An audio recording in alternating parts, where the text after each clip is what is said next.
Alright. So, by far, yung medyo touching, no, na napanood ko sa mga nag-upload ni Daddy Frankie ay itong pagbalik, no, ni Charmaine sa bahay nila, yung pag-uwi nung inuwi na si Charmaine sa bahay nila na okay na, di ba? Hindi okay na okay. Kumbaga, nakakausap na, may mga sagot na siyang tumatama sa tanong, di ba? Although sometimes mawawala pa rin, but kumbaga totally different from the first time makita natin siya.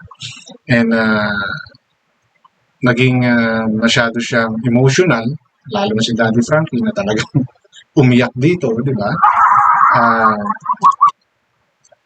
Dahil sa nakita na natin si Laika, yung nakakabatang kapatid ni Charmaine, no? Na siya pala yung reason kung bakit nakita ng Team Daddy Frankie itong sitwasyon ni Charmaine.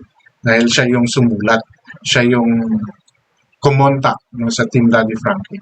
And actually, beside from Daddy Frankie, marami rin siyang mga vloggers and mga agency, institution na hininga ng tulong, no, para dito kay Charmaine. At yun nga, si Daddy Frankie yung tumugon. Yun po yung lalamanin ng content ko na to. And kung hindi nyo pa po napanood yung video, no, ng upload na to ni Daddy Frankie, puntahan nyo lang po yung channel niya. Doon po mapapanood nyo buong istorya at doon nyo po makikita kung bakit napaka-emotional ni Daddy Frankie nung dito sa video natin. Okay? At bago po ako magpatuloy, kung bago pa lang po kayo sa aking channel, please don't forget to like, share, and subscribe na rin po. And pakihit ng notification bell para maging aware kayo sa aking mga upcoming content. Any comment, suggestion, recommendation, leave it on our comment section. Okay? And another thing is yung diskarte na naman, no? Ni Ansing. Dumiskarte na naman si Ansing. At ngayon, napilaya na yung baboy. Okay, pilay na raw yung baboy. Pasensya na po kung medyo delay itong mga content ko na to kasi mas maigi na pong napanood nyo muna para mas madali po natin maintindihan kung ano yung aking mga binibigyan ng reaction. Okay? So, si Ansing nga, ayun, gumawa na. Although, hindi niya pa ata nabalikan, no? Hindi pa ata nabalikan ni Daddy Frankie. Parang nag-message lang kay Ate Feli na napilayan nga daw yung baboy. And because napilayan yung baboy, we all know, no? Pagka ganon, medyo may defect na siya, no? So, maaaring maka-apekto sa paglaki ng baboy, no? Kasi hindi na siya makakatayo, hindi siya makakalakad ng maayos, so maapektuhan na yung health niya. So anong magiging tendency? Ayun, ihabol sa birthday ng anak. Kung matatandaan po natin, no, binigyan siya ni Daddy Frankie ng 3K para po wag nang katayin yung baboy para sa birthday ng anak. Dahil yun daw yung request, no, nung anak niya, nakatayan siya ng baboy. So, pinigilan ni Daddy Frankie, wag ituloy, kasi nga, sayang naman. Dahil, kumbaga, okay siya mag-alaga dahil sa loob ng isang buwan, ang laki ng baboy, nakita po ng lahat yun. Pero, ano na naman kaya yung naisip, no, ni Ansing at gusto niya naman ngayong katayin at pinilay. Hindi naman po pinilay, no? At sabi niya ay napilay, no? Pero kasi kung napilay lang yun, pwede pang gumaling. Diba? Pilay no? Pwede pang gumaling yun. Iba kasi yung bali na eh. So may tendency pa rin na gumaling. Kaya lang, makaka-epekto sa health ng baboy. Diba? So, ang question ng karamihan, bakit? Bakit napilay? Dadalawa lang yun. Ang luwag-luwag ng kulungan. Diba? Nakita naman natin lahat. Hindi naman makakatakbo ng malayo yung baboy doon. Unless, no, pag nililinis niya, nagwa-wild yung baboy. I don't think na gagawin ni Ansing yun. Diba? So, yun yung isa sa tanong. Bakit napilay? Napilay ba talaga? O another discarding malupit na naman ni Ansing yun. no? Para pumunta si Daddy Frankie. Para mai-push niya uli yung motor. Di ba? Naalala ninyo doon sa last napunta ni Daddy Frankie after siyang bigyan ng 3K, isiningit yung motor. Baka ngayon, yun na naman ang gawin niya. Kaya gusto niyang pumunta si Daddy Frankie. Kasi hindi na siya nabibisita. Nakalimutan na. Eh, grabe, no? Iba yung diskarte. Kaya lang, hindi pa ata napupunta ni Daddy Frankie kasi nga marami pa siyang yung mga mas inuuna, no? Bukod kay Nanay Ansing. Okay?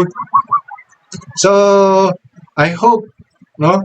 Ah, hindi talaga napilay. No? Sabihin na natin baka sana nagkaroon lang ng sprain. Sprain. Yung baboy, no? O baka nangimay lang yung paa. Nahigaan ng matagal. No, alam niyo yun, kapag tayo may isang pwesto ng tulog, kuminsan nangingimay yung paa natin. Baka ganun lang yung nangyari sa baboy. No? In-exaggerate lang ni Nanay Ansing para puntahan ni Daddy Frankie. O, siyempre, kapag pumunta si Daddy Frankie, sigurado naman yan eh. Laging may iniiwan yan eh. No? Naaabutan yan. So, baka yun lang yung gusto ni Ansing, maabutan siya. Kaya kahit na nangimay lang yung paanong baboy, sinabi niya na napilay. Diba? Para panghinayangan na naman ni Daddy Frankie. Diba?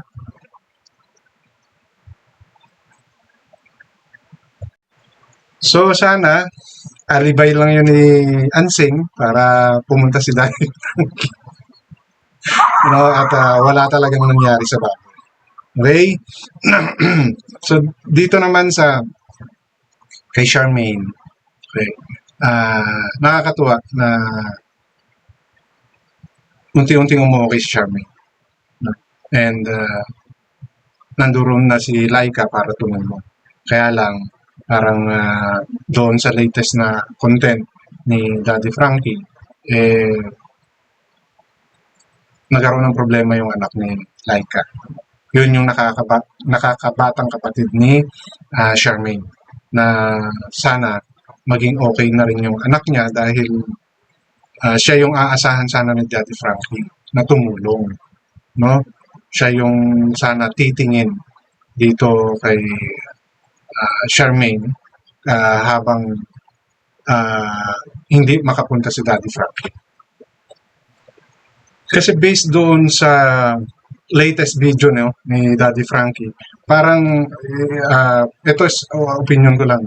Kasi parang ang plano ni Daddy Frankie, si Laika yung titingin-tingin na, no, dito kay Charmaine habang nandoon. Kasi hindi kaya nilabas si Charmaine sa bahay pagamutan kasi nga yung environment hindi na suited para kay Laika, ay kay Charmaine. Kasi nga, no, magulo, maingay, which is hindi helpful, no, sa sitwasyon ni Charmaine. Kaya siya ay inuwi, no, doon sa kanila para doon na siya magpagaling. Okay? Kasi ano lang naman kumbaga kailangan lang ng monitoring ng pagpapainom ng gamot, di ba?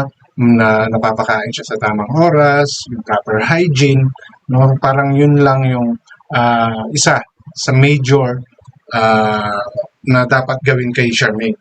At yun ay malamang si Laika sana yung gagawa. Ang problema nga lang, di ba, may anak si Laika na isa rin sa mukhang kailangan tulungan dahil sabi may heart issue, di ba? May 3 butas daw sa puso, pero yung 2 nag-okay na. Based doon sa mga na kwento ni Laika mismo, di ba?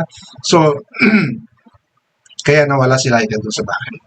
Pero sa tingin ko, yun yung plano dapat ni Daddy Frankie para tuluyang gumaling itong si Charmaine. Kasi nakitaan na natin ng improvement, di ba? Nakakausap na siya.